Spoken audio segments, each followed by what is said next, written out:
Let's bring in Chris Stigall. He is Chris Stigall. Chris Stigall. I'm joined now by Chris Stigall, host of the Chris Stigall Show. So let's bring in talk radio host Chris Stigall. Also, his podcast is a must-listen every day. Chris Stigall Show podcast. And host of the Chris Stigall Show. Let's bring in Chris Stigall. Please welcome Chris Stigall.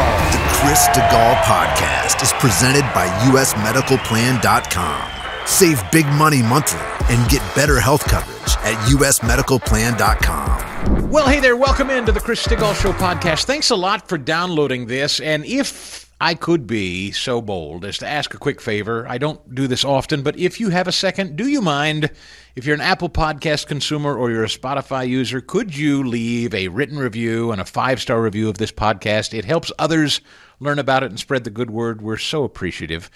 And thanks a lot for choosing this show, as you do each and every day, consistently making this one of the top-performing news commentary podcasts out there in the universe of all there is to choose from these days. And I thank our sponsor now for years, John Ruhlman, who has been basically the principal sponsor of this show and has helped so many of you in this audience, most importantly. The reason I love doing business with John and the team at U.S. Medical Plan is because they really help people in this audience.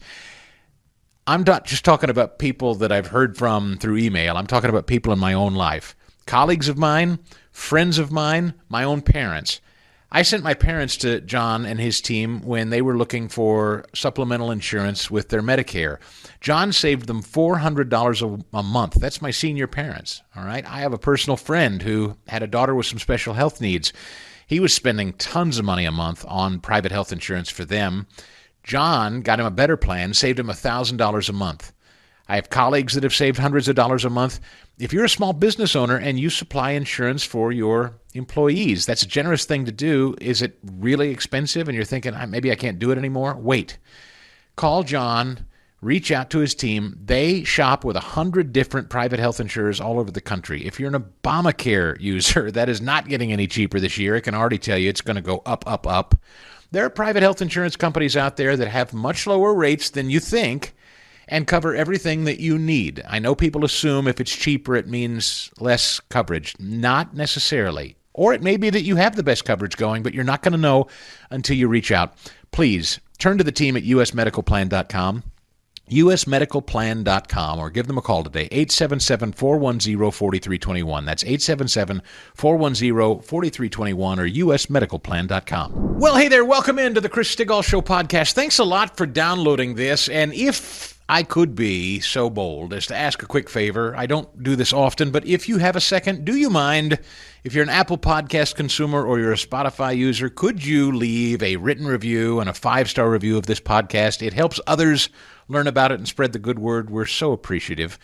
And thanks a lot for choosing this show, as you do each and every day, consistently making this one of the top-performing news commentary podcasts out there in the universe of all there is to choose from these days. And I thank our sponsor now for years, John Ruhlman, who has been basically the principal sponsor of this show and has helped so many of you in this audience, most importantly. The reason I love doing business with John and the team at U.S. Medical Plan is because they really help people in this audience.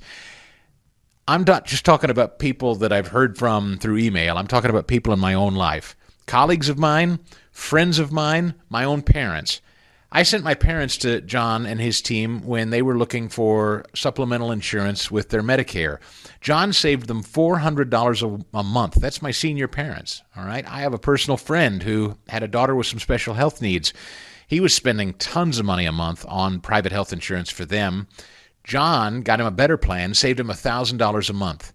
I have colleagues that have saved hundreds of dollars a month.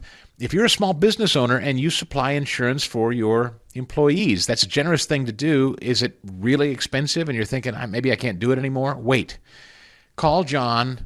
Reach out to his team. They shop with 100 different private health insurers all over the country. If you're an Obamacare user, that is not getting any cheaper this year. I can already tell you it's going to go up, up, up. There are private health insurance companies out there that have much lower rates than you think and cover everything that you need. I know people assume if it's cheaper, it means less coverage. Not necessarily. Or it may be that you have the best coverage going, but you're not going to know until you reach out. Please turn to the team at usmedicalplan.com. usmedicalplan.com, or give them a call today, 877-410-4321. That's 877-410-4321 or usmedicalplan.com. Fellows are starting to pop up for me on social media. Michael Rappaport. Fascinated, do you know who that guy is, Michael Rappaport? One of the mouthiest, loudest, most obnoxious left-wing guys. Typically over the years, I've not been able to stand Michael Rappaport. He was in a show for a brief time made by David E. Kelly called Boston Public. I liked that show, yeah. It was a really well-done show, and he played a teacher in Boston Public, and that was how I came to know Michael Rappaport. I didn't know anything about him before that show, and so I sort of followed him because I thought, what a great actor, what a great character. I loved the show. That's always the mistake you make when you think an actor or a character on television is, for instance, I think the guy who plays Alan on 2.5 Men is hysterical. I think it's a great character and a very funny actor. He happens to be just a flame-throwing lunatic left-winger. And so, these characters you love on television, you're crestfallen because they end up being nuts. Michael Rappaport was one of those guys. And since that show over the years, he unhinged. Lunatic, left-wing, Trump-hating, crazy. Now, all of a sudden, much like Bill Maher, even though they're not Trump voters and not particularly excited about it, they are turning their fire on their peers in Hollywood who refuse to acknowledge what is going on in Gaza. And we can't even play it here because it's full of too much bleeping.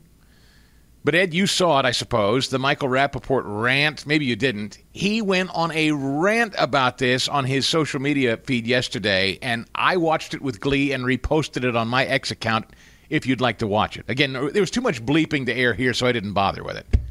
He was fit to be tied, Ed. Did you happen to see it? I did. And, he's been pretty strong throughout this whole process. And I hated Michael Rappaport 5 years ago. Hated him. Yes. No, he's always been pretty vicious from the left-wing point of view. But he's like Bill Maher. You know who else has been doing an outstanding job pointing out radical Islam? Again, this is not about Israel, okay? This has nothing to do with Israel or Jews or whatever else thing people have been trying to distract you with the conversation. This is about Islamists. And I hope if you've been a regular listener to this show, you know that this is important to me anyway. If no one else in media wants to talk to you about it, particularly some of our most prominent supposed new luminaries in media, I think talking about radical Islam is incredibly important. I think talking about Sharia law is incredibly important. I was thrilled to see yesterday that Chip Roy and some members of Congress, as we reported to you here, are moving heaven and earth to do away with anything related to Sharia law here in the United States. I'd like to see them make it a federal law that it cannot take root and govern in any town or city or jurisdiction. You need to know what it is. And so for all the obsessive time people have been spending talking about Hamas and Israel, or Gaza and Israel, set Israel aside for a minute. Not that you can, but let's do that for a minute, just for the sake of the conversation. You need to know who Hamas is. Everyone, I know this audience does. Forgive me. I don't mean to lecture you. I know you know, but I'm seeing a lot of people that are supposedly on our side who talk nothing of this. And again, Ed, I have to ask the question, why? I'm sorry. I'm going to keep asking, why is it that people that call themselves conservatives seem completely disinterested in discussing who and what Hamas is? Have you noticed it? I know we've talked about it before. I know you've noticed it. And what do you suppose it is? I've answered it before, but I hate to be irresponsible. So I'll turn it to the executive producer of the show. Why will people not Michael Rappaport freaking out about this very thing yesterday. Why will the celebrity class, why will the media class not acknowledge what and who Hamas is? Why won't they? Chris, I can't boil it down to anything else or think of anything else other than it's being funded from somewhere else. Like, people are being paid to talk about it. People are being paid to promote it and not highlight the atrocities we've known about with Hamas for all these years. Hamas terrorists in Gaza took to executing their political opponents in the public square. An Israeli military official telling Fox News Digital that the videos showing how Hamas's deliberate attempt to show the killing publicly is also them attempting to reestablish rule by terrorizing civilians there. Gazans themselves have described terrorist fighters attempting to reassert their control over the Gaza Strip, but some remain positive that the ceasefire and international coordination might allow them to make real change. Well, I don't know about that. This video certainly seems to suggest they don't intend to go quietly into the good night. A political analyst from Gaza said that the disarming of Hamas, a step required in Trump's peace plan, will be extremely difficult to achieve, especially after a Hamas spokesperson declared Friday and reiterated again on Monday that the group would never lay down its weapons. This won't happen quickly, said this analyst. We're talking about an ideological organization. Even last night, people were killed in clashes because Hamas and local militias do not have a rosy road in front of them. He further stated that Hamas has given collaborators with Israel until the 19th to turn themselves in and seek amnesty from Hamas, a likely death sentence for anyone who tries. You hear this? Hamas has given collaborators with Israel until October 19th to turn themselves in and seek amnesty, which would mean a likely death sentence anyway, even if they did. They're still strong, says this analyst. Part of the reason they didn't fight harder in the last days is that they saved some men and weapons for the day after. I still see Hamas police in the streets of Gaza. Trump said they lost thousands, but they're still here, able to control the streets once Israel redeploys. A Gazan who asked to remain anonymous said that despite the declarations from world leaders, you cannot say the war is finished. We have to wait a few weeks to see what happens. There are gangs in Gaza now. Hamas is trying to fight them. If they don't unify, another war could start. That doesn't bother me. As far as I'm concerned, if gangs and Hamas start warring with one another in the streets and finish one another off, that's also just fine with me. Hamas is not as strong as before, says this analyst. Those who remain are mostly police, not real Hamas people who believe in their extremist jihadist ideology. We have to watch what happens next to see if they rebuild. He argued the very survival of Hamas depends on whether they would take the peace deal, but he described the situation as strange, noting it's not a real deal yet. We need someone from Hamas to explain that they agreed to and what they agreed to, because we need to think about our future. Another Gazan voicing similar concerns about the uncertainty for the future. No one knows what's happening, who will rule, what will happen with Hamas, and if the war is truly over. We hope for a better future. I just want me and my family to live without targeting, without bloodshed. People just want the blood to stop. They want to stop losing their relatives and friends. It's in their hands now if they will allow Hamas to continue or finally rise up, but nothing is clear. He said whatever happens, Hamas must be disarmed. The real reason, the real question is who will hold those weapons, the Palestinian Authority or the so-called Security Stabilization Force that's supposed to deploy next. Trump said yesterday, if they don't disarm, I'm going to disarm for them. Give me number 4300 real quick. President Trump asked about them disarming. We have told them we want to disarm, and they will disarm. And if they don't disarm, we will disarm them. And it'll happen quickly and perhaps violently. But they will disarm. Do you understand me? Yes, you say because quickly. Everyone says, oh, well, they won't disarm. Good. They will disarm. They will disarm. President Trump is promising that. And if they don't, I'll disarm for them. We'll crush them once and for all, which wouldn't hurt my feelings. Hamas ain't done. Jihadists don't quit. More in a minute. Yes, I'm belaboring it because it ticks me off. Good to have you folks. Welcome in. Watching on the Salem News Channel, the sun come up on Boston. Get that app. It's free to use. You can watch or listen wherever you are. You can stream the show on your Samsung Plus television, Roku, Pluto, many different streaming apps. The Salem News Channel is available there. And, of course, on great radio stations like AM 590 and all over the country, some 400-plus affiliates now. We are so honored that you make us a part of your morning, live on your favorite radio station. Telephone number 855-STIGAL if you'd like to get in here today, 855-784-4255. And the International Fellowship of Christians and Jews is doing tremendous work in the region we have long been discussing. They asked me to thank each and every one of you who have prayed for peace in this time, for the safe return of hostages, which, by the way, the remains of all of these hostages have still not been returned because these animals won't do it. My mind goes to dark places when I imagine why that is. But nevertheless, those of you who have stood in solidarity with Israel during this time, the International Fellowship of Christians and Jews wanted me personally to say to you, thank you. All 20 living hostages back home in Israel after 737 days of being held captive in Gaza. Right now, if you want to grab a pen or pencil, jot this down. I'm about to give you a special phone number that you'll need to join an exciting event today. This is happening today at 1 o'clock Eastern, noon Central. Again, that's 1 o'clock Eastern, noon Central, or 10 a.m. on the West Coast. You're invited to a special fellowship family meeting, is what they're calling it. So here's the number. You can call in and join in and listen in on this conversation, and you're going to love it, with our friend Yael Eckstein, who heads, she is the president and CEO of the International Fellowship of Christians and Jews. So the number is, jot it down, I'll give it to you again in a minute, 888-598-4224. All right? 888-598-4224. Yael is going to give you a live update, a very up-to-the-minute update on what's going on in Israel with the peace deal, also how they're continuing to help feed, and also, in the future, you always got to think ahead in the future, shelter and provide for people in need in Israel. The Fellowship's U.S. Board Chair will be a part of this call, too, Bishop Paul Lanier. He'll lead a prayer. It's going to be a very special call, and they want to invite you because you have been so supportive of what they're doing. Again, that is today. It's at 1 o'clock Eastern, 10 a.m. Pacific, what they're calling the Fellowship Family Meeting. You can call into it. Here's that number again. Again, it's just free to participate and listen in. 888-598-4224. 888-598-4224. And, of course, in the meantime, you can tell the people of Israel that you continue to stand with them by donating in any amount to the International Fellowship of Christians and Jews today.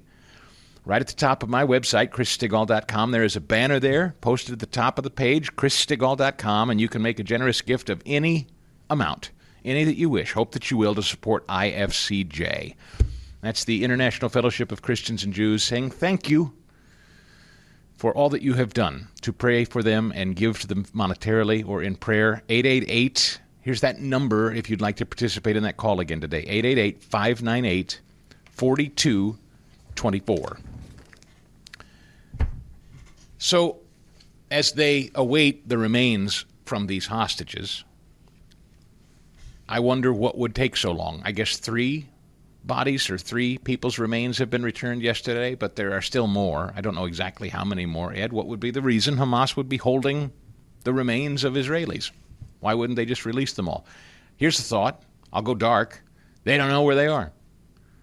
Or they don't have them because they incinerated them, chopped them up, did God knows what. They don't have them to hand over. That's my darkest of dark thoughts. Inaccurate? No, not at all. It's Hamas's... They're animals. Yeah, Hamas's third world. So, yeah. The losing them, butchering them, as you said, what other options do they have? And again, I don't want to belabor this in the sense that I'm not, and I can almost already hear it. There are people say, well, what are you saying, Stigall? Are you angling for more war? No, I'm not actually angling for any war. I just want to remind you that Hamas at this hour is still executing their own people. Anybody they see in the streets that they think was sympathetic with this, they're executing and trying to reassert their authority. And you should know it. You should just know that because no one else is telling you that. They're acting like, oh, well, there's nothing. Israel's done, and now the good people of Gaza are returning home, and gosh, there's a lot to rebuild there. No, Hamas they're like warlords, and they're trying to reassert their power there. And you should know that. It bothers me deeply that nobody's telling you that. And if the people that were so pro-Gaza were sincere, they'd be pro-Ukraine too, incidentally. And I don't even mean to open that can of worms, but note the inconsistency. Ukraine also being devastated, and I haven't heard this kind of sympathy and empathy for Ukraine. Interestingly, it's been the opposite. Why? I'm just saying the killings by Hamas should be universally condemned. It should be a unifying moment. It should validate Israel's conundrum here. How do you survive when you're living next to ruthless killers? Why negotiate with evil? This is why Trump structured a regional solution. This is so critical to understand. This is why Trump structured the deal the way he did. He brought in moderate Arabs, moderate Muslim neighbors, and said, guys, we're going to need your help controlling these animals because they're not going away of their own volition. They're not going away simply because they're warring with Israel. They believe they were born to eradicate Israel, so we're going to need your help, fellas. And so he got buy-in from the region. But here again, the only show to tell you today, I suspect, one of a few anyway, I won't say the only, but one of a few, particularly of the most prominently listened to podcasters out there who I know won't say a word of it. Hamas is out there executing Palestinians in the streets if they decide that anyone is disloyal to their movement, trying to reassert their will at this hour, not handing over the remains as part of the deal to the Israelis. Again, not beating the drum for war here, not cheering anything, not suggesting there should be another shot fired, just letting you know Hamas is still trying to assert control over Gaza. And President Trump said yesterday, we will forcibly disarm them if they aren't willing to do it on their own. And at this hour, right now, I'm not trying to be a Debbie Downer here, just telling you what's true. These guys don't seem like they're willing to go away yet. So don't be surprised if President Trump ends up doing something, whatever that is, or the neighbors of Israel end up doing something. Don't be surprised if Hamas is going to have to forcibly be dealt with again. Israel was certainly willing to do it. You know, Eddie and I were talking about this during the break. Israel was willing to eradicate these cockroaches on their own. But, of course, what happened? You had a movement in the United States that was ever growing, not just from the left, but also some on the right, who said, oh, the poor Palestinians! Caring not a whit today that the poor Palestinians are being executed by their own Hamas-elected leaders. They don't care. Not at all. And so Western influence was beginning to wane. People were beginning to fall off in their support for Israel. There was this global campaign that I believe was heavily moneyed to try to convince the world that Israel was no longer worth standing alongside, and it was the poor people of the Gaza Strip that we must consider. And I say, of course, we consider women and children and human life. We value it all. Hamas does not.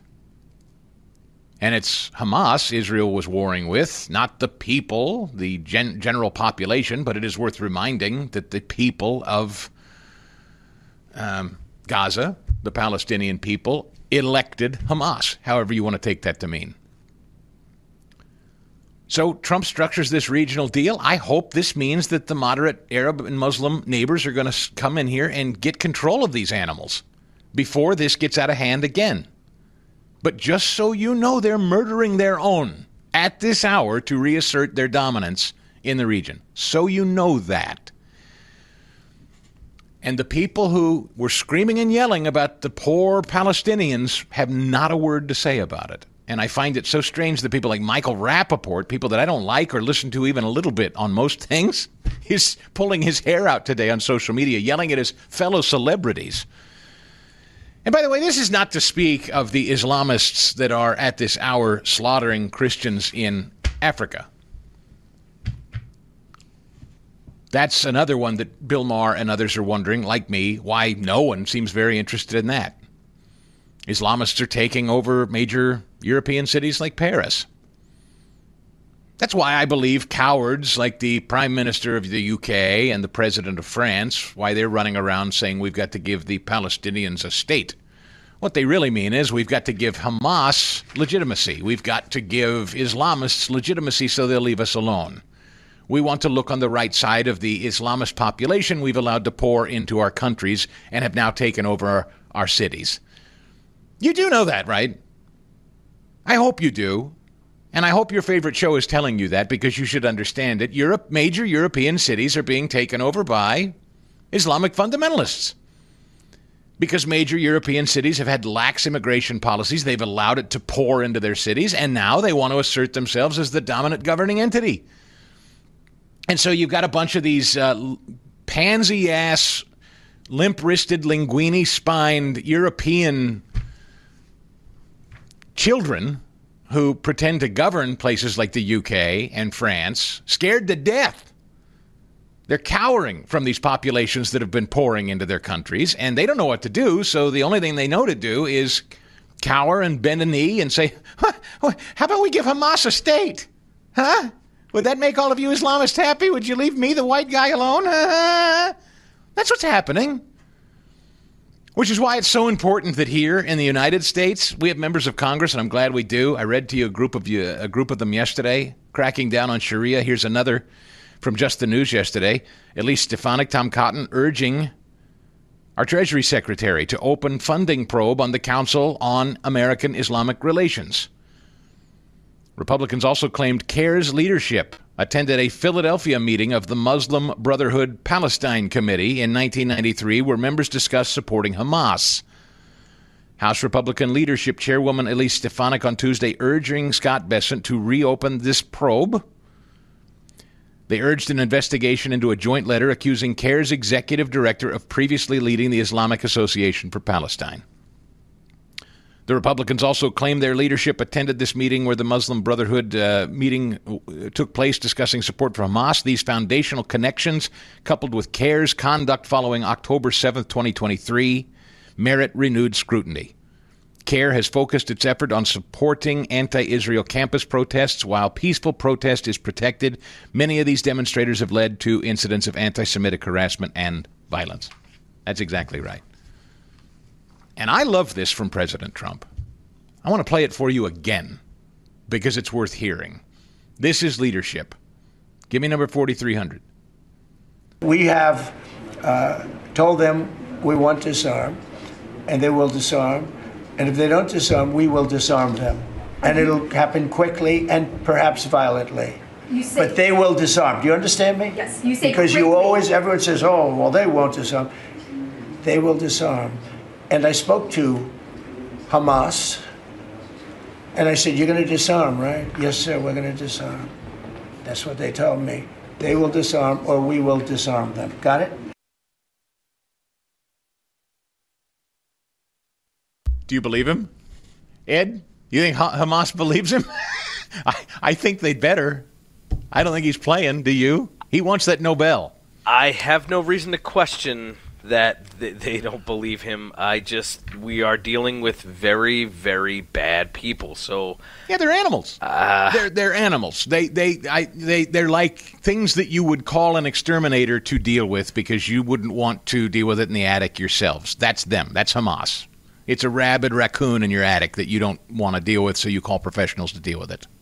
Yes, and they're unafraid. That's actually of death. being unkind to rabid raccoons, but yeah. The man charged in the April arson attack at Pennsylvania Governor Josh Shapiro's residence, sentenced yesterday to decades in prison. What motivated him?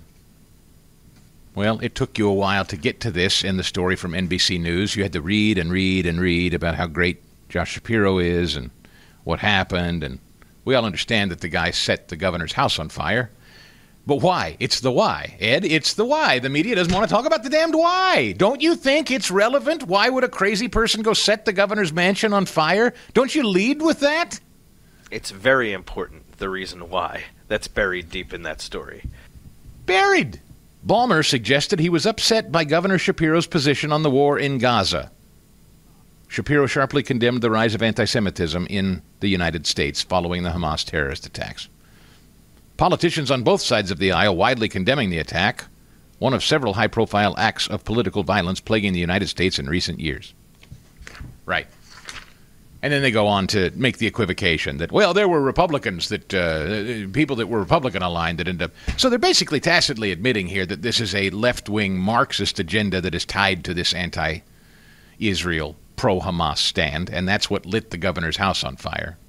Because they quickly, after they've buried that fact in this story, they immediately pivot to, oh, and remember the guy that shot those lawmakers in Minnesota? Because they think he was Republican adjacent or whatever. They're killers. They're stone-cold, brutal killers. And they wish to not only supplant Israel, they would love to come here to the United States and govern accordingly. They are. See Dearborn, Michigan for more, if you don't believe me. Meanwhile, drug cartels placing bounties on U.S. immigration officers. Mexican cartels behind at least some of the bounties placed on ICE and CPB agents and personnel. Homeland Security citing credible intelligence on this. Those who provide information or photos can get $2,000. Kidnappings or assaults can earn between $5,000 to $10,000. Assassinations of high-ranking officials could lead to a $50,000 bounty. Migrant-heavy criminal gangs run spotters tasked with keeping an eye on immigration officers in places like Chicago. Who do Democrats side with? Democrats at present are siding with these cartels who are paying bounties for the men and women who are doing border enforcement and law enforcement through ICE. Democrats are siding with cartels. Democrats are out there cheering cartels, effectively. They're using the cartel's exact same language. That President Trump is sending his stormtroopers, his Nazi troops into American cities to gain control of the streets and take care of crime. And Democrats are saying, we don't want you, we don't want your Nazi invasion, we don't want your federales here. And the cartels are all too happy to listen to the Democrats cheer them on. And they're willing to fund the effort. The United States military has killed 6 in a boat attack near Venezuela. These keep coming. 6 men aboard a boat in international waters just off the coast of Venezuela, President Trump writing on social media yesterday, asserting that they had been transporting drugs. And, of course, the New York Times says, without evidence. Yes, we're indiscriminately out there killing fishermen off the coast of Venezuela, I'm sure. They're just probably out for some halibut. And Marco Rubio and Trump got bored and decided, let's just start bombing fishermen. The Gorton's fishermen, probably. The strike was the 5th known attack by the United States military on such boats since September 2nd's military. There are very, very bad people at war with this country and doing great harm to people inside this country and want to do more. We must remain ever vigilant about these things, and the Democrats would like you to believe that President Trump and our federal agents are the greatest threat you and I face. But it's also why Democrats are tanking in the polling, and there's real evidence actually to suggest Republicans may pick up seats next year, which would be unprecedented if true. Good to be with you, Chicago. Thanks for listening on The Answer there. Let's go to North Carolina, talk to Paul, who's been waiting very patiently. Hey, Paul, glad you called in this morning. What's on your mind? Hi. Good morning, Chris. I recently watched a TV show. It was about a week and a half ago, one of the Saturday morning shows. And there was an CIA whistleblower talking about Osama bin Laden's sons and grandsons. Supposedly they've been planning an attack on us for the past 10 years. And they want to hit 5 major cities. And they're going to hit soft targets. So they got uniforms, they've got equipment, fire trucks, ambulances, everything they need to create havoc. And he said it was imminent. So when I Googled it, I Googled next Al-Qaeda attack. They're calling for the middle of December that this is going to happen. Well, you know, I kind of make it a policy of mine anyway, Paul, not telling you how to feel or how to do your business. But for me, I don't spend a lot of time imagining what might happen, but I'm very well aware of what you're saying. And I also believe that President Trump and his cabinet are well aware of what you're saying and the possibility. I trust that they're vigilant and aware and running scenarios. Again, it's a failure of imagination that allows things to happen on a grand scale. I choose to believe Trump and his team have big imaginations. I think Pete Hegseth and our Department of War have big imaginations about what could happen. So I trust that they're providing for the common defense here. But do I think people will slip through the cracks and pull something off anyway? I think it likely. We've certainly experienced it before. And, I pray that doesn't happen. But I think it's naive to not expect that there aren't people trying to kill us at all times. And because we've had relative peace and security, other than a Chinese spy balloon or two flying overhead from time to time during the Husks leadership, I think we forget how vulnerable we are and how desirous elements internationally are to see us dead, specifically Islamists. I don't think we should forget that, Paul. It's a good reminder. I'm glad you called. Thank you. Our telephone number is 855-STIGAL if you want to get in here. Now, as for Obama, who has slithered out from under his rock this week, and again trying to make this about him, he's very, very upset that President Trump has actually struck this deal. He hates Israel. He loves Islamists. He thinks the Muslim call to prayer is the most beautiful thing he's ever heard. I'm pretty sure his dad was an Islamist. We know that his preacher said America's chickens came home to roost on 9/11. We know that. That was well publicized. I talked till I was hoarse about that preacher when Obama first ran. I'm convinced this guy is a Marxist Islamist, and I'll never be convinced of it otherwise. Just like I'm convinced, although I can't really show you verifiably, I am convinced that Joe Biden did not get 80 million votes, 20 more million than this guy did in 2020. I'm also convinced that Donald Trump was allowed to be shot at. These are things I feel. These are things I can't substantiate. Not trying to spook you or go down conspiracy theory rabbit holes. Just, I think we've seen ample evidence to suggest Barack Obama's a bad guy. And he affiliates with bad people and he rewards bad behavior. We all know that Joe Biden was a stone-cold loser, and we know that the Democrat Party has done literally everything they can. Raid the man's home, bankrupt him, jail him.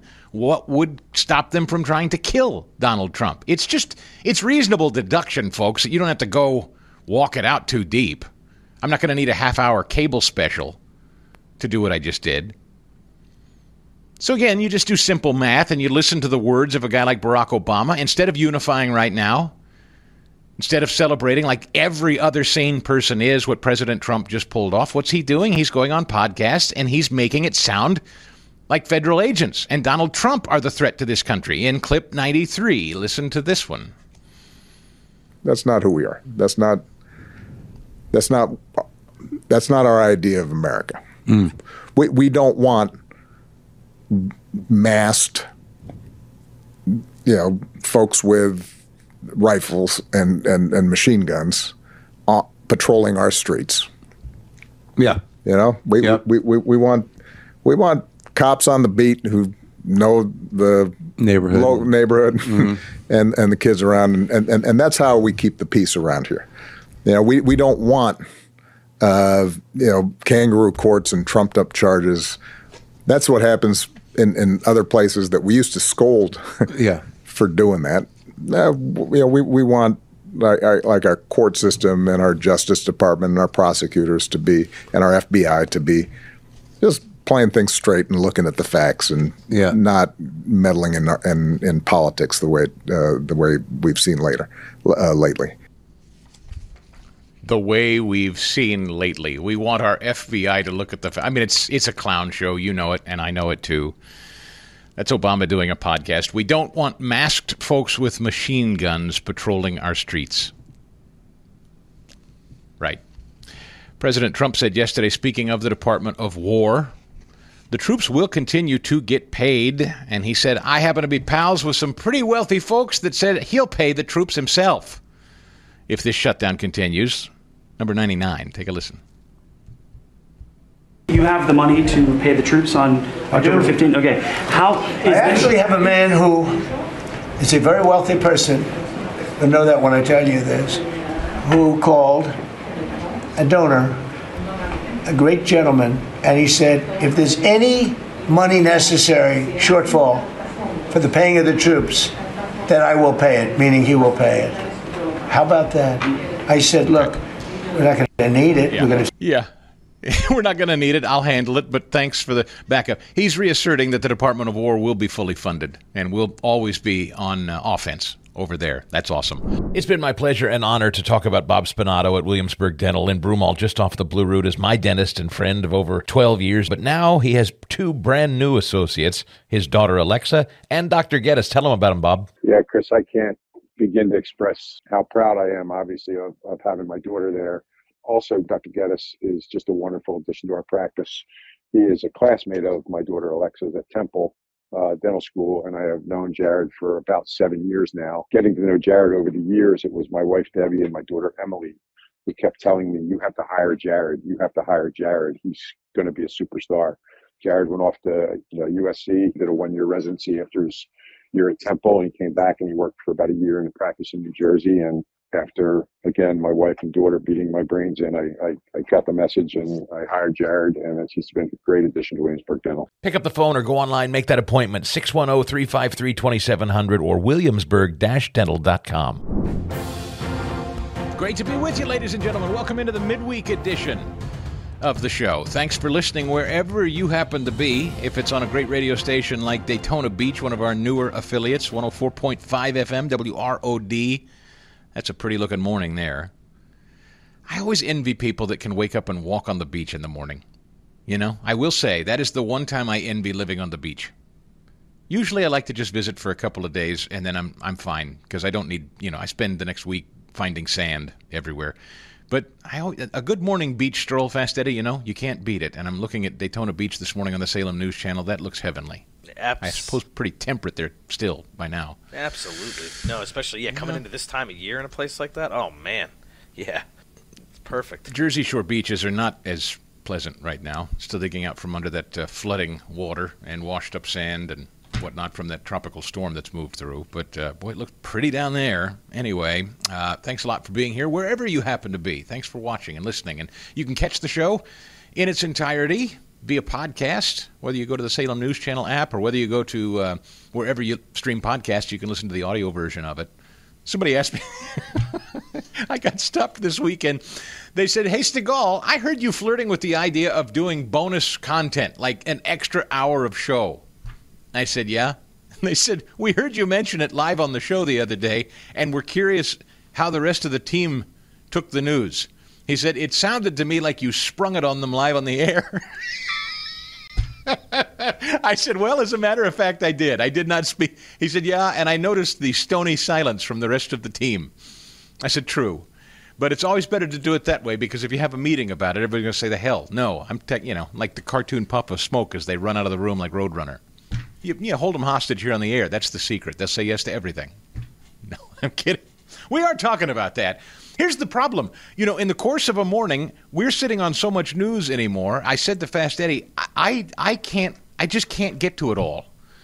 And there's a part of me that's toying with the idea. Here's the problem with this, though. If I start it, I can't stop. Ed, we don't start things and do them half-heartedly. If we start things, we're going to finish them, right? So if we commit to doing bonus content, that means we're going to have to keep committing to do it, because I'm not a quitter. You know what I'm saying? Oh, no. I mean, doesn't matter how you feel that day, brother. We got to do it. You got to push forward, and it has to be consistent, and it has to be at the same time and when people expect it. Same quality level, which, of course, it will. We just naturally wake up and we are this talented, so with God's grace. So we'll keep bringing it, but we got to commit to doing it regularly, and that's what I'm debating with myself right now. Do we have the stuff to commit to doing that regularly? I think we do. It's just, we will have to obviously move forward. What is it? Walk before we run. So we will start doing it and doing it at a high level, and then see. Maybe like a day of the week? Yeah. And maybe like slowly add in days, perhaps, extra hours, bonus hours? I like that, yes. Yep. A day. 855 Stigall if you want to get in here. Panic worsening among Democrats. Over there at CNN, they are combing over just what could be. Again, not getting out over our skis or being cocky here, but what might happen in the midterms, particularly if the Supreme Court, we're going to talk with our legal beagle buddy Mark Weaver about this, but the Supreme Court is getting ready to hear the Louisiana congressional district map dispute over race. This is something to keep a very close watch over, because it could alter the outcome of next year's midterms bigly. Louisiana Attorney General Liz Murrill has traveled a circuitous path to the United States Supreme Court, where her office this week will argue that the 60-year-old Voting Rights Act should not promote black voters' interests over those of others. Depending on how the justices adjudicate the case, which goes to the court for oral arguments today, the decision could be one of the biggest in years. Critics say it could effectively gut Section 2 of the Voting Rights Act of 65, which prohibits discrimination in voting practices based on race, color, or language. That could make it harder for minorities to initiate legal challenges to legislative maps. That's so stupid. That's just... The Voting Rights Act, they literally write this. Prohibits discrimination in voting practices based on race, color, or language. So what do you call gerrymandering districts based on race, color, or language? And the antithesis of the damned law. I don't know how else you'd see it. I'm not a Supreme Court justice, but I have a very funny feeling that's how most of them are going to see this. At least they should. It's insane that you'd say because people of a certain skin color live in a concentrated area, we must draw maps to accommodate that particular demographic? That's lunacy. We don't do that in the United States. And so if this is overturned, because Louisiana initially, reading from the Washington Times here, Louisiana initially drew a map with one majority black district and produced a delegation with 5 Republicans and 1 Democrat. Black voters sued, and a lower court ruled that the map violated Section 2 of the Voting Rights Act. The court said that because the state's population is 33% black, the state's map should have at least 2 majority black districts. Insane! Insane! Think about that. Well, since the state is 33% black, we have to have 2 majority black representatives. What the hell? When did we start nominating instead of electing people because of their skin color? It is the antithesis of who we are, of course, as a country. I predict that's how, we'll see what Mark has to say about it a little later in the show, but I predict that's how the majority of justices, including the African-American Clarence Thomas, Supreme Court Justice, will see this, I presume. But if this happens, here's the deal. There are other states that have done the same thing. And if this ruling comes down and it undoes this, then states, and Florida is down there already pledging, DeSantis has already said, I'm watching this because if I get the green light, we're immediately going to work to redraw districts. We're done with this race-based stuff, which could add more Republican districts. And that is what they're in a panic about over at CNN. Listen to this in clip number 2, Paulie, if you please.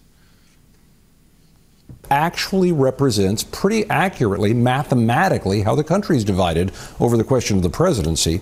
But if you look at this, this is what the party pickups would be for congressional districts. Republicans, 5. Missouri, 1. North Carolina, 1. Ohio, 2 or 3. Indiana, 1 or 2. Florida, still discussion down there, but that could be another gold mine for them if they tipped it even further their way. Kansas, 1. New Hampshire, 1. And Nebraska. Democrats, Utah, California, Maryland. Look at this. If you offset California and Texas, Missouri and Utah, North Carolina and Maryland, everything left over is an advantage to the Republicans. And don't forget, the Supreme Court is considering what could really be the end of the Voting Rights Act, which would protect minority groups. So you don't have a state that's half black, for example, that elects only 1 congressional member and everybody else goes to the Republicans that would represent that population in some way. So if that is gutted, Democrats could lose 19 seats. This would be a huge amount. But this is also a measure of how much the White House is concerned about this, because Donald Trump knows if the Democrats get the House again, there could be new investigations just like last time. There could be a new impeachment. There could be a lot of impediment to these plans that right now the Republicans in the House and Senate are letting run like a freight train. Yeah, well, thanks there, Eyeglasses, for reminding us at the end why people should not vote Democrat. I thought that kind of a weird closer for him. He's, at the big board, those of you listening and can't see it, he's at the big board doing the math, getting the CNN viewer hysterical about, look at this, Democrats could lose 19 seats. Holy crap, they could gut the Voting Rights Act, which, can we tackle that for a minute? Blacks will lose rights or some, Ed, black people, what did he say, they'll lose protections? If is the craziest thing I've ever heard. It's also insulting. It's also insulting. You're telling me that black people cannot vote or have trouble voting or being held down from voting? It's like, that is very insulting to an educated black voter. It is insulting that you have to have a representative of black skin to represent you. It is insulting to suggest that someone who does not have black skin cannot represent you. And incidentally, what about, if we're going to do that then, Asians? Look, people do live, they congregate in neighborhoods. I mean, people of the Indian persuasion, they actually, as a people, I think culturally, they are very well known to live in neighborhoods together. People who look alike and are of like cultures or backgrounds or whatever often do congregate and live in concentrated areas with one another. But are we suggesting that people of a certain skin tone or background must represent those consortiums of people in Congress? I hope not. That seems antithetical to, again, our founding. All men are created equal. I can't represent a black district, or a black man or woman can't represent me because their skin color is different? How outrageous. This guts the protections of black people, says Eyeglasses there on CNN. The hell. And Trump and the White House are very concerned that if Democrats get back in control of Congress, why, there could be investigations. There may even be another impeachment. Thank you for reminding us. That's exactly right. Trump has very high approval on cracking down on lawless cities and cracking down on the border. Trump's doing pretty well in public opinion right now. They like what he's doing. It's a refreshing reminder if Democrats were to take control, they'd upend it all. More in a minute. And you should. I will tell you, if you're not a harumper, today is a great day to join me because I have a 3-part series doing a deep dive into the cultural shift going on, particularly amongst Gen Z, conservative young men like my sons. I've been thinking a lot about it, and I wrote so extensively over the weekend, I decided to break it up in 3 parts. I think you'll be interested in it, I hope. And if not, I would love your perspective anyway. Harumpers are always very respectful. So it's always great conversation in the comment section. Join the conversation. Vote in my daily poll there. Every single edition of the Harump Society, I usually ask you a poll question to kind of test the waters of the very, very creme de la creme of this incredibly smart audience. Just exactly what you're feeling on particular issues, where things are trending. I learn a lot from that generally. So whether you're commenting, whether you're voting, whether you're just reading along, I hope you'll join us. Go to chrisstigall.com, click on the Harump Society, and you're off to the races. You know, it is interesting as we talk about the Voting Rights Act potentially being gutted, and poor black voters won't be represented in or some such thing in Congress if we don't draw congressional boundaries based on race, which is, again, insane. I can't even believe we're talking about this in 2025, but we are. Black voters, as you know, President Trump scored a higher victory with them than ever before. And Barack Obama, on the other hand, was going into places like Pittsburgh and scolding young black men and saying, you better support the black lady or else. Black men didn't care much for that, and they didn't. They turned their backs on Obama. They turned their backs on cackle britches, and they, not majority, but a huge chunk, more than ever before, of black men and women voted Trump. You know who Democrats have completely stopped talking about and just given up on? Hispanics. And I am certain that that same magic charm that Barack Obama unleashed in Pittsburgh on black men, I'm sure they were thrilled to see this snake return to the podcast scene to now lecture Hispanics. You know, our historic, peace be upon him, the one, Barack Hussein Obama, our historic first black president, has shown up on the podcast scene to tell Hispanics, you're stone-cold losers for voting for Donald Trump. Listen to me. I'm going to tell you what's right, what's up. I'm Barack Obama, and I'm here to lecture. Fire away in clip 94. We're being tested right now. If you are a Hispanic man and you're frustrated about inflation, and so you decided, you know what, all that rhetoric about Trump doesn't matter. I'm just mad about inflation.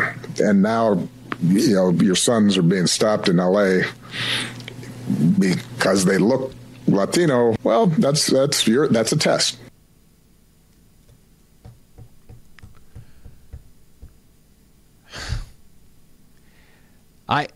Look, I'll be honest with you. I haven't run through Latino neighborhoods and surveyed this, but I have a funny feeling. And by the way, I'm certain there are Latinos in this audience who could probably call and give me confirmation of this. I have a very funny feeling that most Latino neighborhoods are not cowering in fear, closing their curtains and their shutters, in terror that Trump and ICE are just looking for anyone brown to round up. I just don't. I see no evidence to suggest. I've had some folks, brown-skinned and Latinos, who have been working alongside me, who have been in different restaurants, on work sites that I have engaged with over the last few weeks. I've seen Latinos walking in my midst who aren't diving under cars and hiding under chairs, scared to death that ICE may find them. It's a lie. Latinos know black folks know, just like white folks know, the future of the country depends on, first of all, its national security and its sovereignty and its borders being enforced, laws being enforced. Then you got to have a healthy and robust economy. It's got to happen.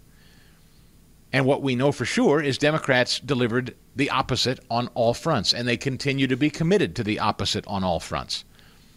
I think most voters are aware of that.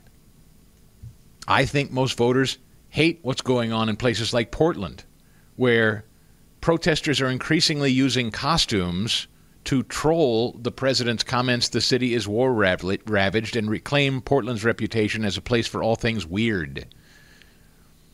I think people reject this. One of the constant figures at the ICE facility protests since Trump first announced his plans to send troops there was a 24-year-old named Seth Todd, first to don an inflatable frog suit. This is how Democrats hope to win back the people? Good luck. It's funny, this past Sunday in my Sunday school class, we were talking about AI and an app that very specifically has been developed for people who either don't know Scripture or want to get more familiar with Scripture. From time to time, I've leaned into AI to do a little quick research, but always mindful it's better to open up my own Bible. And that's been the criticism, of course, is should people rely on things like AI for Scripture reading or research, among many other things. This is going to become a discussion for the ages, and there is a gentleman smack in the middle of it. In fact, this is kind of some of his life's work. Some Future Day is the name of a book that he wrote. Some Future Day: How AI is Going to Change Everything. Mark Beckman is his name, and Mark, from faith to politics to the culture at large, it's undeniable how this is going to revolutionize for better or worse. I guess that's the question. Will it be for better or worse? What it's going to do to us all. So good to have you, sir. Thanks for talking about it. Good morning. Chris, it's great to see you. Thank you for having me today. It's an interesting spot that you opened up on as it relates to artificial intelligence and faith, because it's an area that is growing exponentially for commercial purposes right now. But there are a lot of people who kind of land on the same political side as you and me, who are very concerned about that, what that means. In particular, how it's going to influence our next generation from a faith-based perspective. You know what I love about the Trumps? That is President Trump and our First Lady Melania Trump. While President Trump realizes what's coming down the pike and is trying to harness and lead on AI, she at the same time is, I won't say holding up a stop sign, but she is certainly flashing the yellow light. Caution, right? Is that about right? Well, she's the only one in the entire administration that has personally used artificial intelligence for her commercial endeavor. Chris, you're probably aware, but your audience might not all realize that her New York Times best-selling book recently launched an audiobook version that was built by Melania Trump specifically and exclusively with AI. And this fall, she's going to be launching, because of heavy demand, the same AI audiobook in 3 languages: Hindi, Portuguese, and Spanish. So she'll cater to a broader audience and an international audience. And then on the AI front, she really believes that although we need to be cautious, like she participated with legislation to protect American children with the Take It Down Act and non-consensual intimate imagery, on the flip side, she's leading the White House AI Presidential Challenge. She created the AI Roundtable, and she just launched a week ago the Fostering the Future Global Coalition at the United Nations, which brings leaders from every nation together to benefit or empower, I should say, children as it relates to education and AI. So yeah, she's cautious about it and prudent about it. There are bad actors, and that's why the Take It Down Act is there. But at the same time, she knows if we don't empower our children, the American kids, we'll fall behind globally. Earlier in the week, we were talking about the consequential nature of this First Lady. She is, I'm struggling to remember. Maybe Nancy Reagan and the war on drugs comes to mind. I'm trying to think of somebody who has, and not to denounce other first ladies, but what she managed to do in getting involved in the reunification of children between Russia and Ukraine. I mean, I don't know that I can remember a first lady being that intimately involved in something that big. That was remarkable. Chris, it's an exceptional and important story. Again, her focus, when you talk about consequences, is typically on children. And in this instance, she focused on two areas. She talked about the fact that she is standing up more transparency and communication as it relates to the identities of these children and their circumstances. And then second, she's also announced that she'll have a more systematic, regular reunification process. And she hinted in her speech last week about the fact that more children will, in fact, be reunified with their families in short time. Remarkable. Mark Beckman is with us. Again, his book, Some Future Day, How AI is Going to Change Everything. Let me shift back to that for a moment. Are you personally, now having dealt with it so much, worked with the First Lady on it as well, how do you feel about it, just broadly? Because I'll tell you, just last week, I read a story that said in the next decade, maybe tens of millions of jobs could be wiped out by AI. And I think to myself, I don't understand. I don't mean to be a pessimist and the sky is falling. I guess I'm just trying to figure out culturally, societally, economically, how we move forward if a lot of people are sidelined because of AI. It's coming. There's nothing we can do to stop it. So how do you feel about it? Are you bullish? Are you bearish? Is it bleak? Is it optimistic? I'm cautiously optimistic. I am a tech optimist in general. I believe that artificial intelligence will represent the largest percentage growth sector in our economy during this administration. There's no doubt about it. It's becoming the underpinning for every business sector, from the creative industries to finance, from education to defense and beyond. But the truth is that, people are concerned. What happens if some of the algorithm, the LLMs, the unique LLMs, specialized LLMs that are being built also end up in the hands of bad actors? And it's a legitimate concern. It could hyper-accelerate and create viruses that can infect communities. It can be weaponized in various ways. It can also hurt our election process, our children. We're already seeing nations like China use it for a deep fake misinformation about America and capitalism into Taiwan. So I am cautiously optimistic. My recommendation is that the adults in the room, people like you, corporate leaders, our government, religious leaders too, what we need to do is treat it at this early stage as we would with as if it's a child. We need to take care of it and be responsible, and then let it grow appropriately. It's an interesting thing, Mark. I know you see it on social media all the time. It's remarkable how fast it's becoming, so advanced and so believable. And I find myself, just as I'm scrolling through social media, I'll stop and say, holy smokes, is that I mean, I have to really sit with some videos now and talk myself through it. Is this real? Is what I'm seeing real or not? And I suspect as that continues, that's kind of another thing that perplexes me, is how people have conversations when, I think so often the tendency is going to be now that isn't real, or if in fact it really isn't real. You know what I'm saying? Like something is really happening and somebody might dismiss it as AI or vice versa.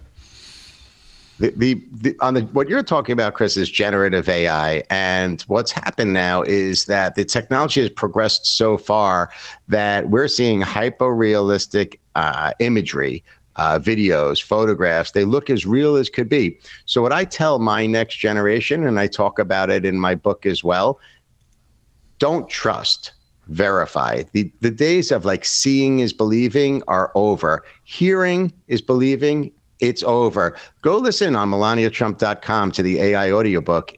The resemblance of her synthetic voice compared to her human voice is uncanny. So no longer just trust. Make sure if you see or you hear, you don't believe. It doesn't necessarily mean that it's real. Check 2 sources or more is what you're saying. Then if you see something, go to another source and make sure that you see it again there, right?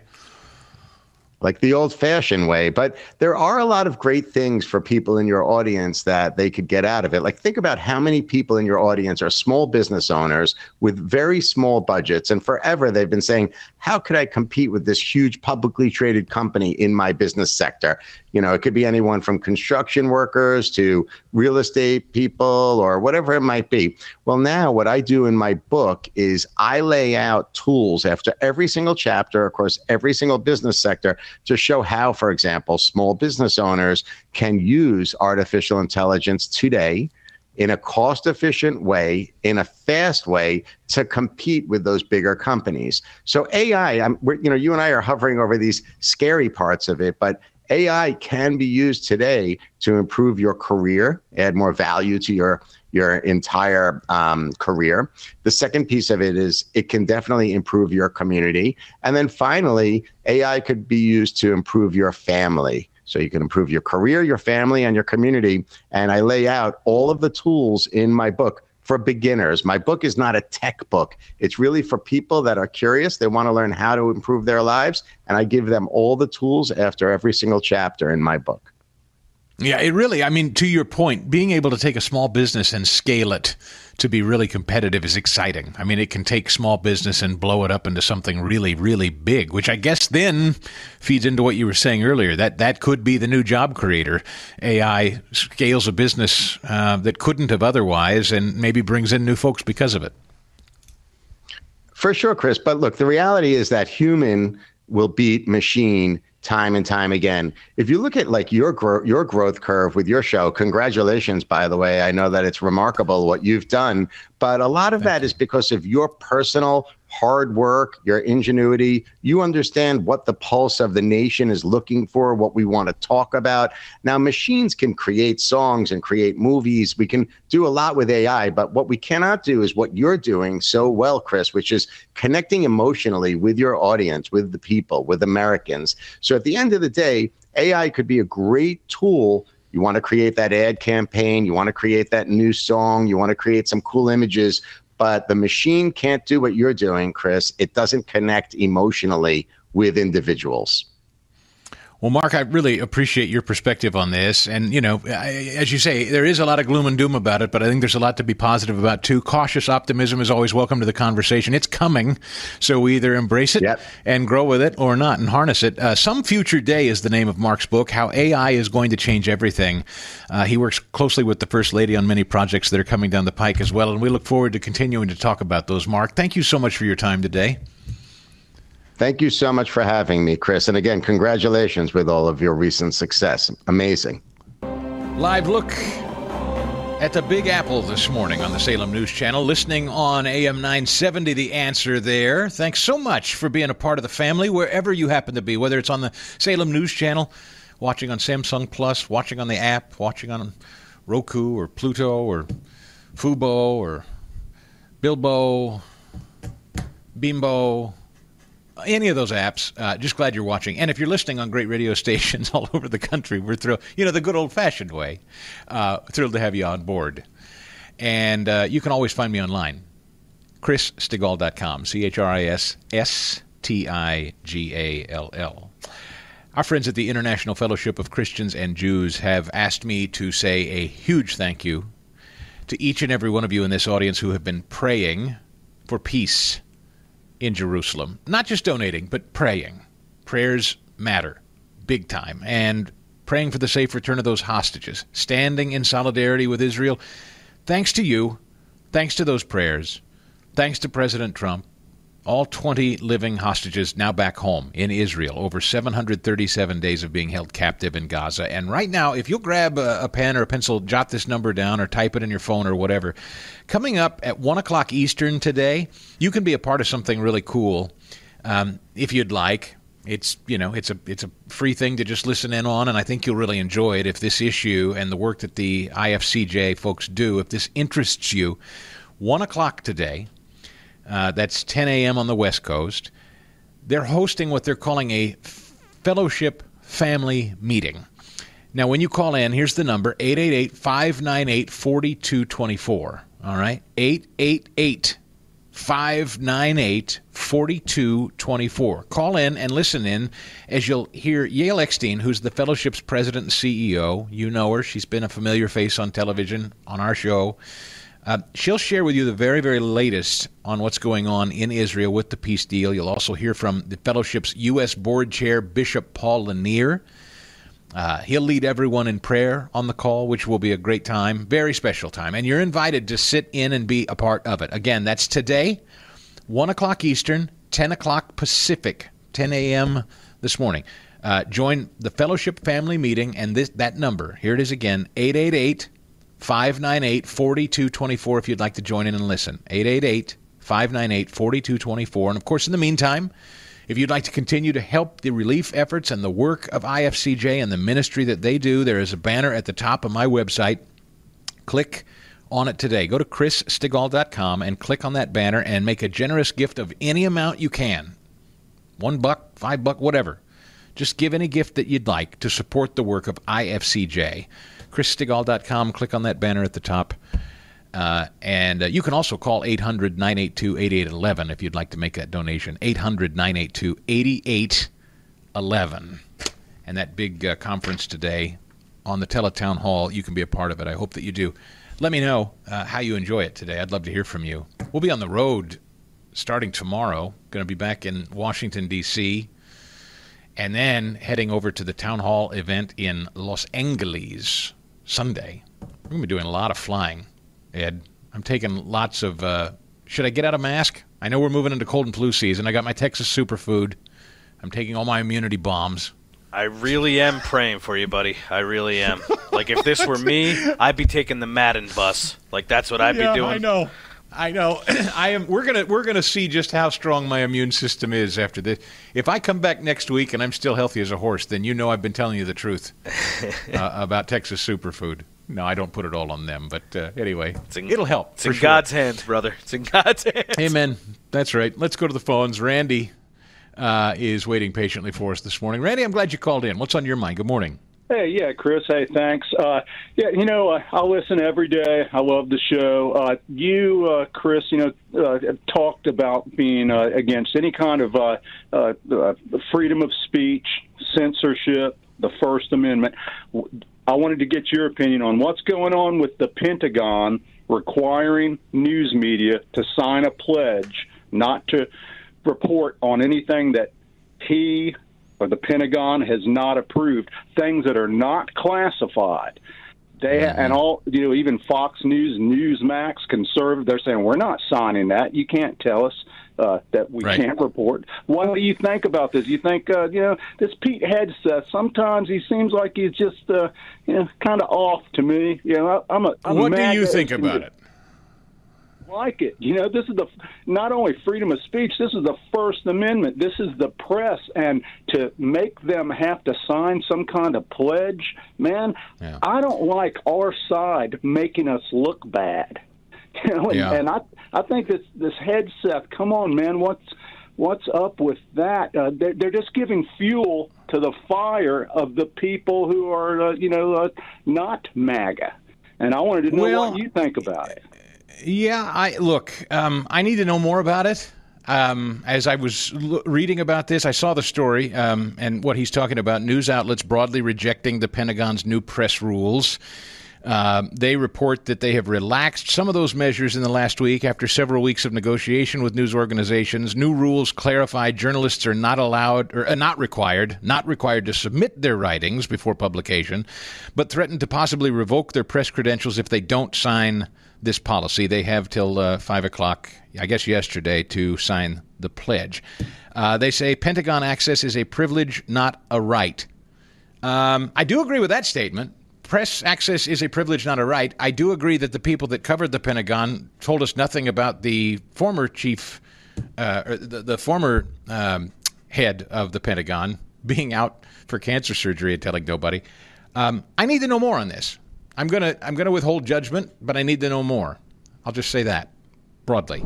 Hey, are you ready to drop serious weight before the new year? Yeah, come on. I'm talking about at least up to 20 pounds. I bet you can even lose more than that, but at least 20. PhD Weight Loss is the trick. They've cracked the code with their metabolic reset system.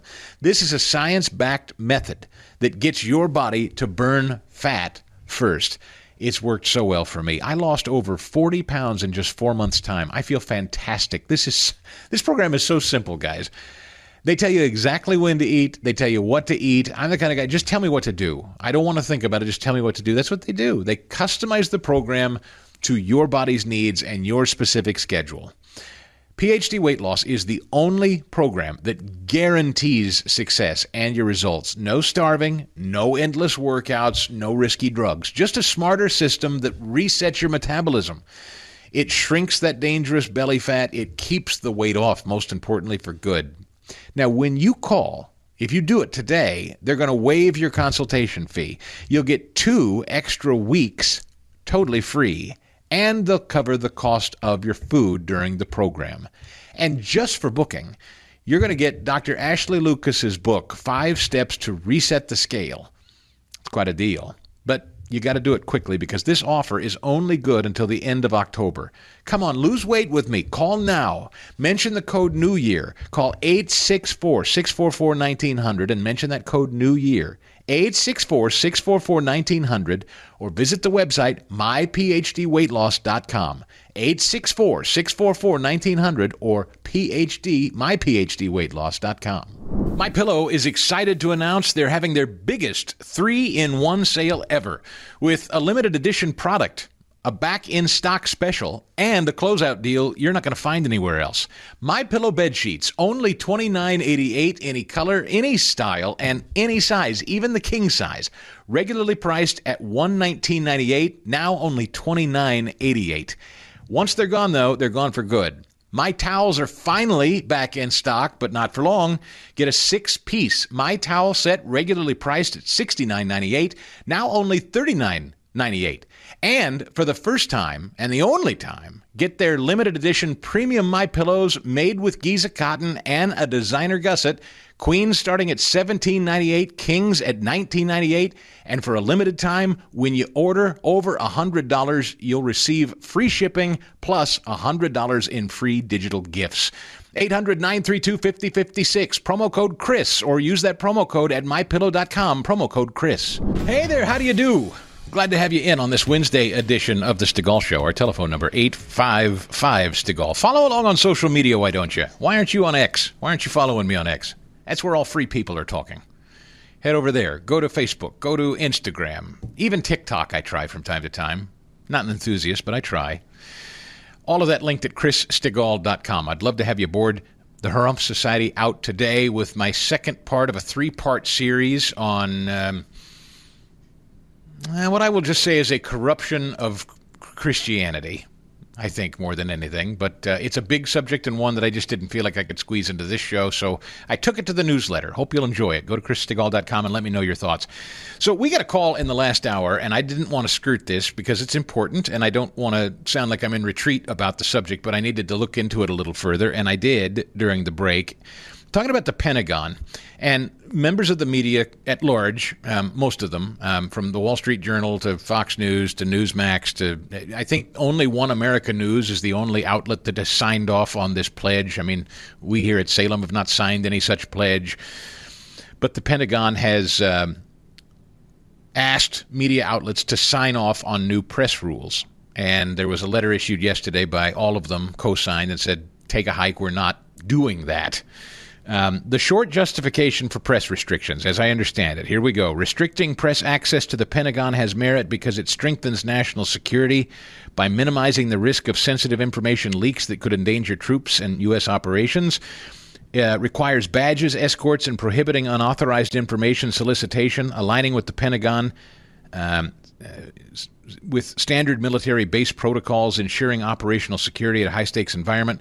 Balances transparency with disciplined access. The restrictions prioritize the Pentagon's core mission of defense over unrestricted press privileges. So, with that, hadn't intended to talk about this, but I think it's important that we do. Mark Weaver is a great friend. He's a constitutional attorney. He used to be a spokesperson for the DOJ, and So, Mark, I'll start with this. How does this land on your ears? Obviously, broad-based press objection to this. Your reaction?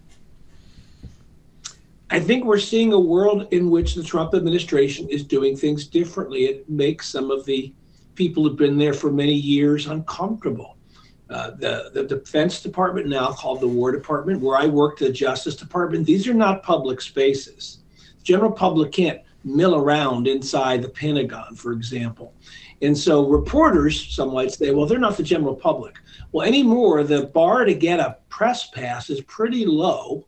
And many of them are from other countries, which may or may not have relationships with the spy networks of those countries. So the notion of we'd like to be careful about where you can go in the Pentagon and whether you're encouraging Pentagon employees to leak seems reasonable to me. I mean, I remember when we struck Iran, the press was jumping up and down. I don't know that they were mad, but some of them sounded irritated that it was such an airtight mission. They didn't know about it until after it was over. You remember their reaction to that? I do. They think they're entitled to know the news as it happens. This wasn't true in World War II. Now, technology was different in World War II, but information about D-Day got out much later after D-Day happened for obvious reasons. And so this notion that the press have the right to be on the cutting edge of what's happening at the War Department or in places like where I worked at the Justice Department is simply not based in the Constitution. Having said that, there should be some level of transparency, and allowing journalists to cover the work of government is an important check on government corruption. Yeah. Signing a pledge, I don't know about that. I mean, do you like that or not? Does that bother you? Hey, sign this, agree to these conditions if you're going to cover the Pentagon? I don't know that you need to have them sign a pledge. You can say, here are the rules. If you want to be in this non-public space, here are our rules. And people who go outside those rules can have their press credentials removed. I think Hegseth should just come out and explain it, as he brilliantly did, talking about no more fat generals. Hegseth's best when he just talks and explains where they are, and I think they should just explain a little more. That's it. But anyway, thanks for tackling that. Not where we intended to go. There's a lot. I didn't intend to bring this up either, but while we're at it, Louisiana. There's a huge case before the Supreme Court, and if the Supreme Court ends up saying, and I think they're going to, Mark, you can't draw district boundary lines in your state based on a racial populace. You can't do that. I think the Supreme Court's going to say that, and when they do, it could lead to an avalanche of redistricting all across the country and could mean a huge pickup of Republican seats. I think that's right. Section 2 of the Voting Rights Act of 1965 allows the Justice Department to bring lawsuits based on race-based lines. But historically, Justice Departments have only done it when the lines favored whites and disfavored blacks or other minority groups. And what the Supreme Court said a couple of years ago about race-based admissions in colleges was it violates the 14th Amendment. It violates equal protection. So I could see them saying the same thing, which is you shouldn't be able to draw lines to help one racial group or another. And as a result, I'm with you. I would not be surprised if this Supreme Court strikes down the as-applied challenge on Section 2 of the Voting Rights Act. One more, just that we're keeping a watch on. This from readlion.com. I thought it notable. Jack Smith has been called to testify before the House Judiciary Committee. This is the special prosecutor that packed up shop, packed up his tent, and ran away once Trump won re-election, but moved heaven and earth to try to get him prosecuted until then. What would you be looking for in a Jack Smith testimony before Congress? What did he know and when did he know it about what people in the White House knew? Remember, Jack Smith was not an independent counsel like Ken Starr was, who reported to nobody. He was a Justice Department appointee. And as a result, he worked for Merrick Garland, who was Biden's attorney general, and he worked for Joe Biden. I want to know how much the White House was involved in what he did, which was essentially a persecution against Donald Trump, not a prosecution. Not to mention members of Congress and this Operation Arctic Frost business. That's also a major part of this story, is it not? It is. And we all learned in school about Watergate, which was an attempt to bug the Democrat National Committee headquarters in the Watergate Hotel. But very little came of it. It was kind of a second or third rate burglary that showed that the president tried to cover it up. Arctic Frost reveals a much wider sweeping attempt to surveil political enemies, not just members of the Senate, but also conservative groups like Charlie Kirk's Turning Point, who were also surveilled by the Biden FBI. Very troubling. Congressional investigators have collected a stunning 30 million lines of phone data mapping, contacts between conservatives, the Trump White House, all in the name of investigating the January 6th Capitol breach.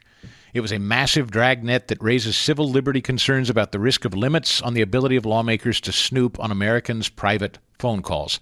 This is another shoot of this same poisonous root, isn't it? It is. And my question to the Biden FBI would have been, were you putting this much resources into looking into the phone calls of human traffickers or people bringing fentanyl across the southern border and killing so many people in this country? Where was the intensity of investigation against those people who are causing deadly consequences, not your political opponents in the Senate or in conservative groups?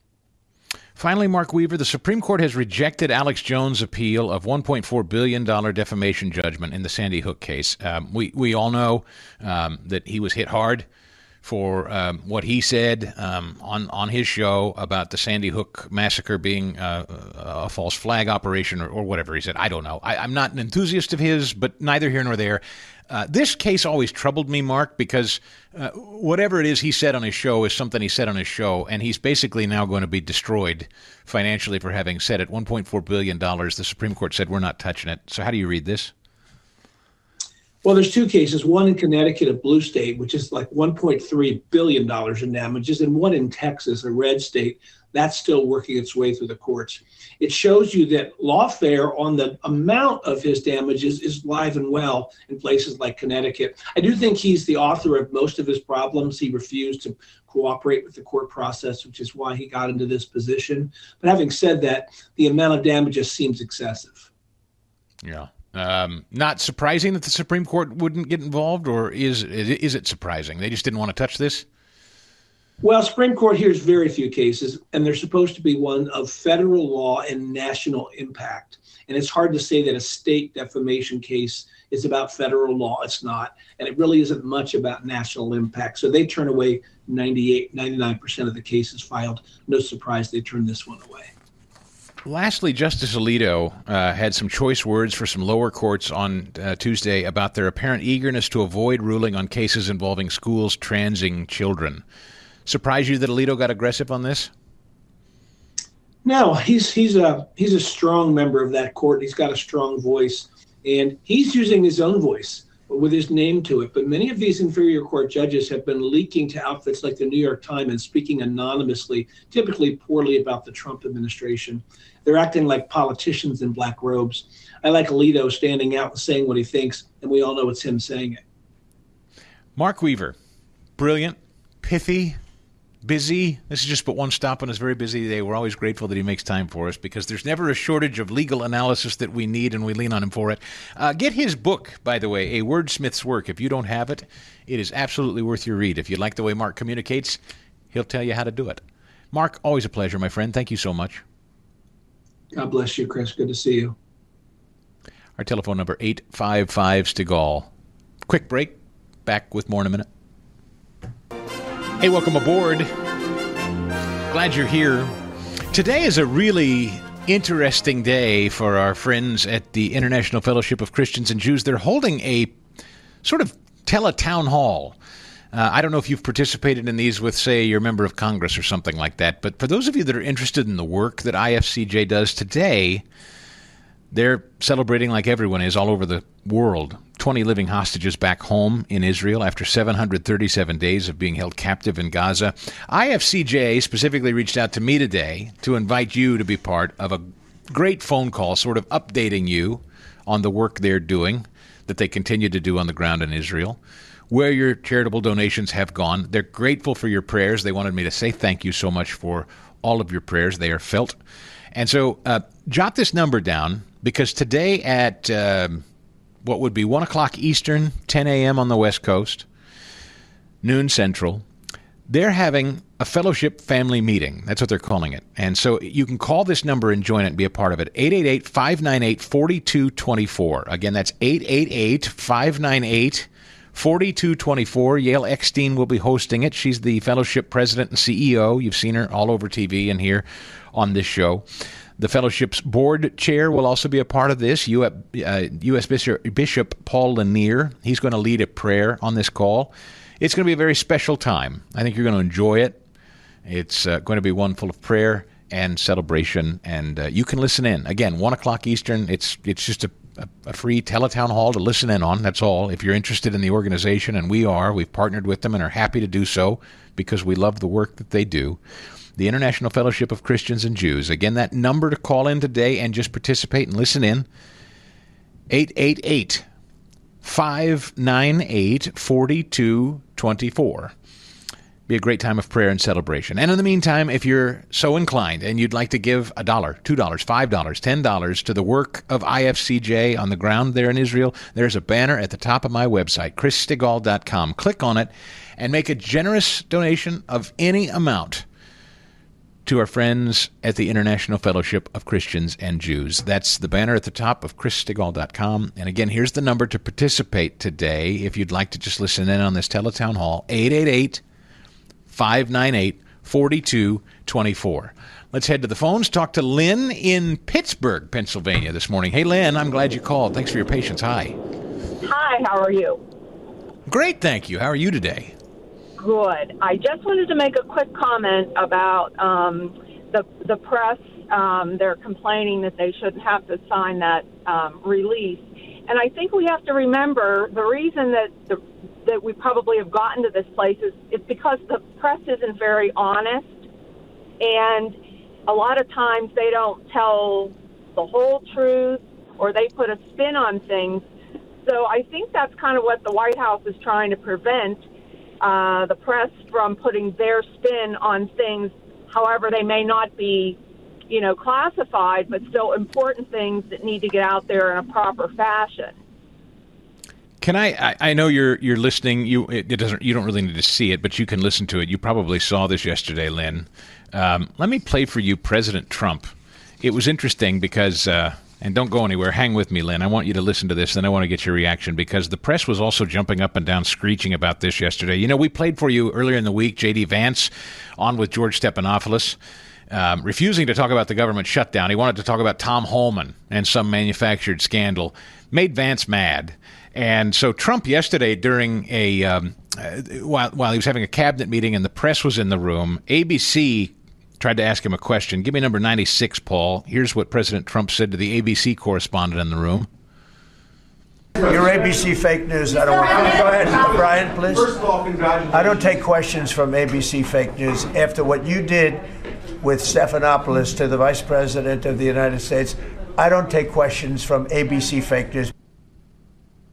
So, Lynn, if you were on X yesterday, you would have seen the press in hysterics. This is a totalitarian fascist regime that is excluding more and more press every day, and we're not going to be able to have any access to them whatsoever, you say. I say if the press would act the way they're supposed to act, with integrity, with conviction, with honesty, there would be none of that either. The president wouldn't have to do things like that. They do it to themselves. And then they turn around and accuse the president or whoever, we have no, right to free press or no, they do it to themselves and they need to look in the mirror. Lynn, thank you. I appreciate your call. Listen, first of all, there's plenty of press. There's lots of press. There's more than just ABC, okay? There's more than just CNN. We're press. We have lots of friends that are press. There's plenty of people writing and having access and asking questions of Donald Trump. That's not the worry here. More in a minute. Looking at you this morning, Boston, how are you? Live shot, our traffic cam, one of our many cameras stationed all over the country on the Salem News Channel. Thanks for watching us if you do on the Salem News Channel. And if you listen on great radio stations like AM 590, we're thrilled to have you. And if you listen and you stream on various platforms. I'm told we're having a couple of hiccups with that today. My apologies, my sincere apologies if you're struggling to hear the full contents of the show today. As always, if there's something you miss or has been interrupted or whatever, I apologize. In a day and an age where we're trying to deliver the show in 300 different ways, odds are one of those ways we'll get hinky from time to time. So my advice always, if there's something you're trying to hear and missed or annoyingly got cut off or whatever, I do hope you'll check out the podcast, which is always available to you, chrisstigall.com, and wherever you stream this show, wherever you catch the podcast, if there's things you miss, if you want to know, who was that you had, the podcast is always the best resource.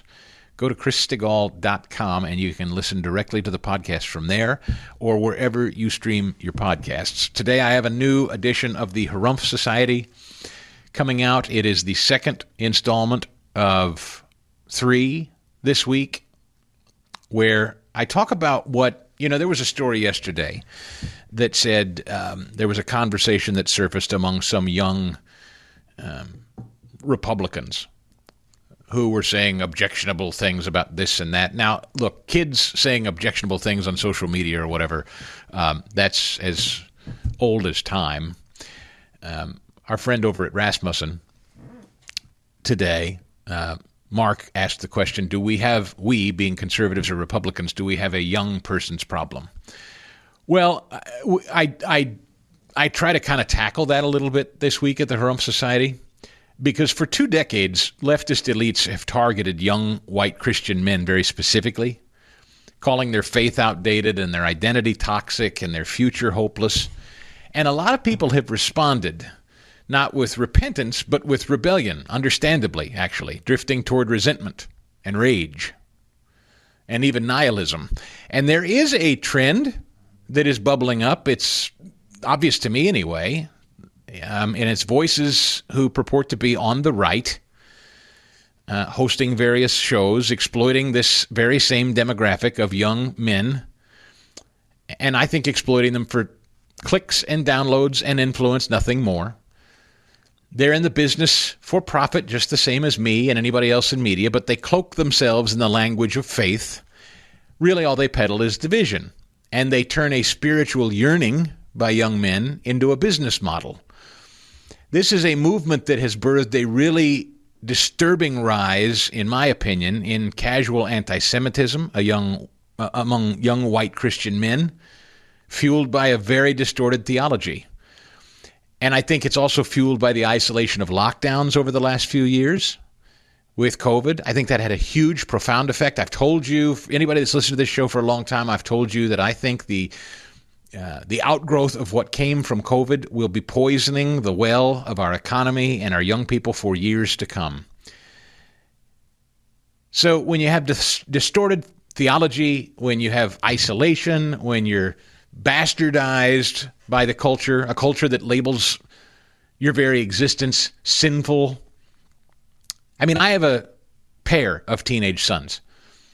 I've seen this firsthand. Ever since COVID, I've talked about this. Their circle has grown more conservative, asking more questions and seeking more truth, and amen to that.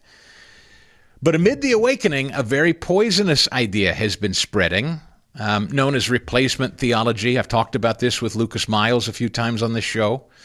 The notion that the church has supplanted Israel.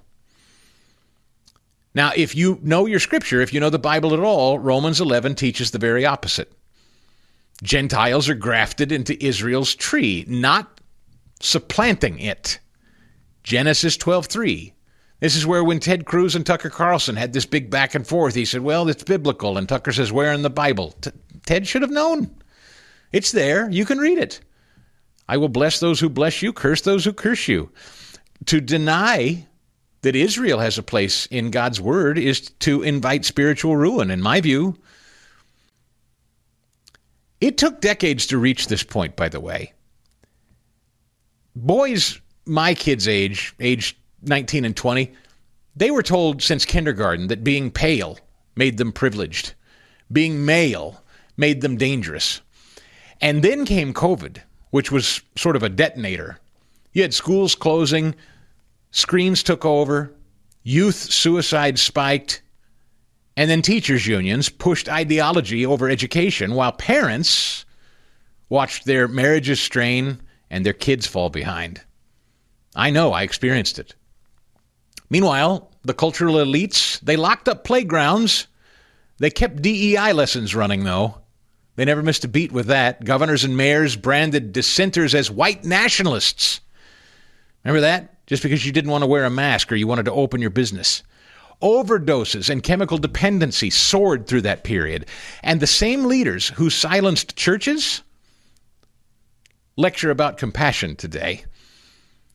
Those lockdowns of the COVID era, my kids who are now 20 and 19, those lockdowns stripped away friendships. It stripped away the faith community that my family and I were living in. It stripped away the purpose for a lot of men in particular, and young men who got up out of bed for a reason. They didn't have a reason to do so anymore. I'm telling you, that isolation, that alone together crap, that was of the devil. I've always believed it was. I still believe it has ripple effects today. Isolation hardens people. And for young people, it turns specifically into grievance. Screens, gaming, it supplanted and replaced any kind of social interaction. It supplanted scripture. It supplanted family. Churches, meanwhile, many of them bowed to fear, which just made me sick, totally ignoring Acts 5:29. We must obey God rather than men. It is biblical that churches stay open. It is disgraceful that they ever closed. But the result of all this is a generation of boys very fluent in gaming, but completely illiterate in the concept of grace. Their anger is not innate. It is the product of neglect.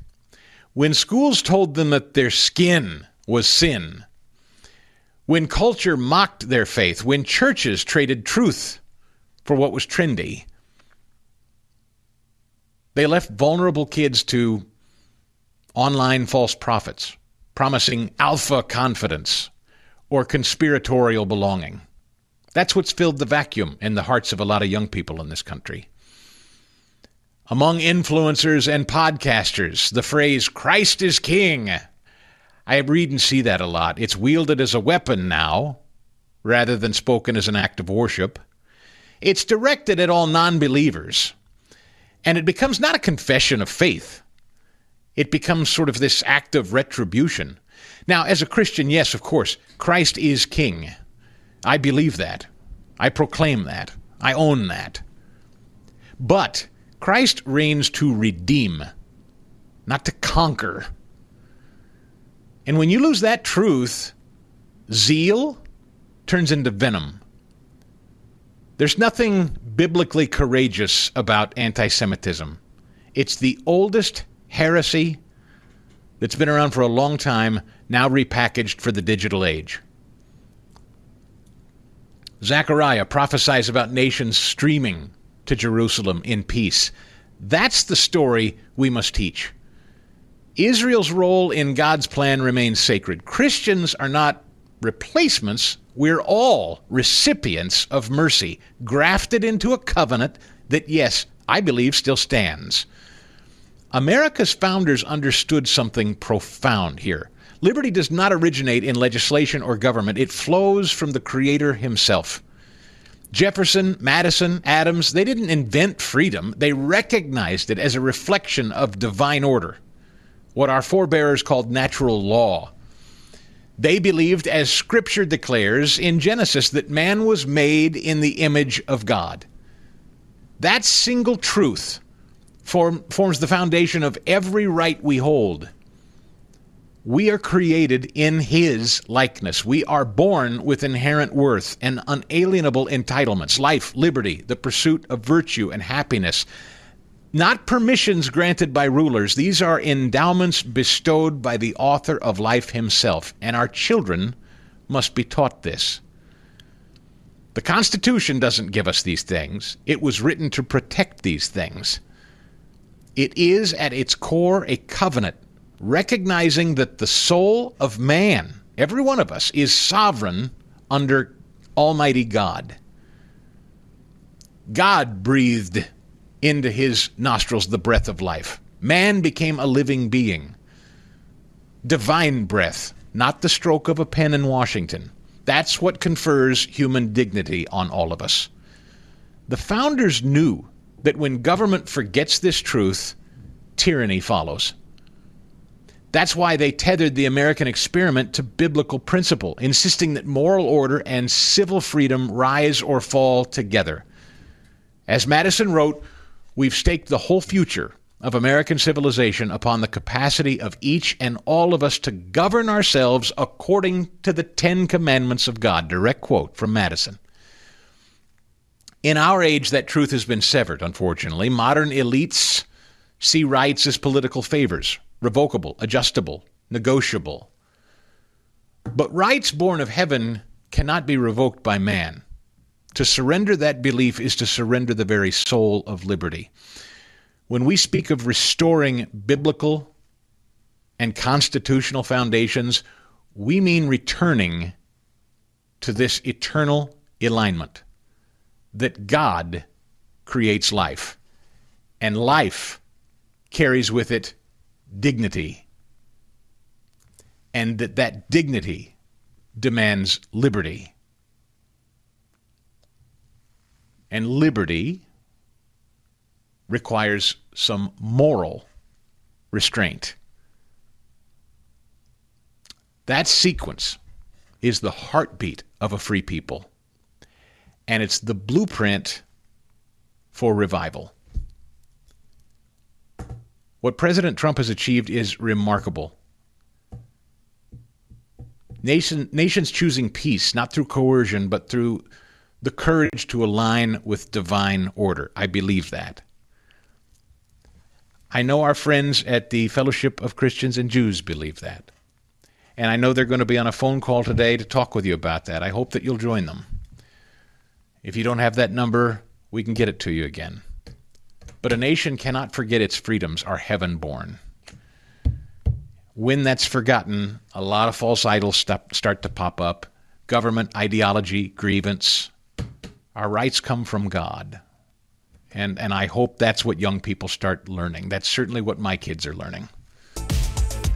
It's why we're going to miss Charlie Kirk so much. Charlie Kirk was doing exactly what I was talking about. Charlie Kirk's 32nd birthday yesterday was honored with the president awarding posthumously the Medal of Freedom. And it was a remarkable and beautiful event. I'm sure many of you heard it and saw it. And just in case you didn't, give me clip 7. Here's President Trump. But Charlie never missed an opportunity to remind us of the Judeo-Christian principles of our nation's founding or to share his deep Christian faith. In his final moments, Charlie testified to the greatness of America and to the glory of our Savior, with whom he now rests in heaven. And he is going to make heaven. I said, I'm not sure I can make it, but he's going to make it. He's there. He's looking down on us right now. It's so incredible. Look at this. How this turned out. This was supposed to be so dark and cloudy. Not dark and cloudy, is it? Look at that, how beautiful that is. There's no artist that can capture it as beautiful as it is today. Wow. His wife, Erica, talked about him even praying for his enemies. I love this in clip 11. God, when it was costly, but that's what we're called to do. Surprisingly enough, he did pray for his enemies, which is very hard, but he did. He did. He did. No one else, I mean, I saw him do it. No, he never did it in front of anyone else, but I can attest to that. But he also loved people when it was inconvenient. And he ran his race with endurance, and he kept the faith. And now he wears the crown of a... Yeah.